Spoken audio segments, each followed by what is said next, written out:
français, c'est le problème de ces pays comme le nôtre qui ont été un grand pays et qui se disent bon, nous on n'a pas d'effort à faire, c'est les autres qui doivent venir. Quand on voit les Belges, les Danois, les Hollandais, tous les Scandinaves, ils parlent tous l'anglais couramment, c'est une deuxième langue naturelle, ça ne s'empêche pas d'avoir une identité de leur pays, de le revendiquer. Mais quand on veut lutter à armes égales pour aller avoir des postes à l'étranger et développer justement ces possibilités, la base c'est de parler un anglais correct pour pouvoir avoir une chance. Sinon on n'a plus aucune chance, c'est fini.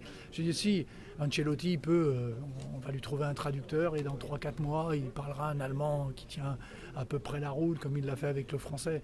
Mais pour tous les autres, c'est quand ils arrivent qu'ils doivent parler à peu près déjà, un minimum, sinon ça ne marche pas.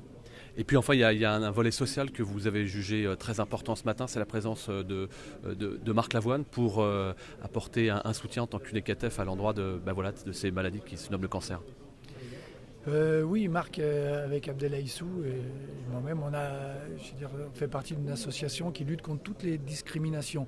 Et la maladie est une forme de discrimination. Et Marc avait eu cette idée en voyant les enfants à l'hôpital qui n'avaient plus de contact. C'est pas qu'ils n'avaient pas de cours, parce que les hôpitaux peuvent donner de temps en temps, peuvent aider et donner des cours à des enfants. Mais ils perdaient le lien avec sa classe, avec son prof, avec ses copains.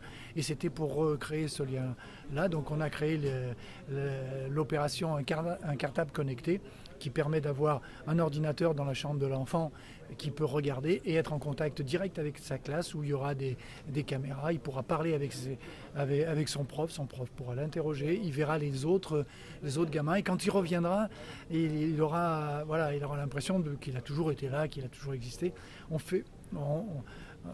On élimine ce côté non dit de la maladie. C'est tous ces mots qu'on n'ose pas utiliser. Un enfant qui a le cancer, c'est un enfant qui a le cancer, c'est pas un enfant qui a une longue maladie. Voilà, je crois que ça aussi c'est essentiel, savoir utiliser les mots, et l'opération permettra aux enfants justement de prendre conscience de ça. Il est malade, mais il a quoi ? On peut discuter, on peut débattre, et ça devient plus tabou. Et la maladie, elle n'est pas tabou parce qu'elle est présente tout autour de nous. Merci beaucoup. De rien.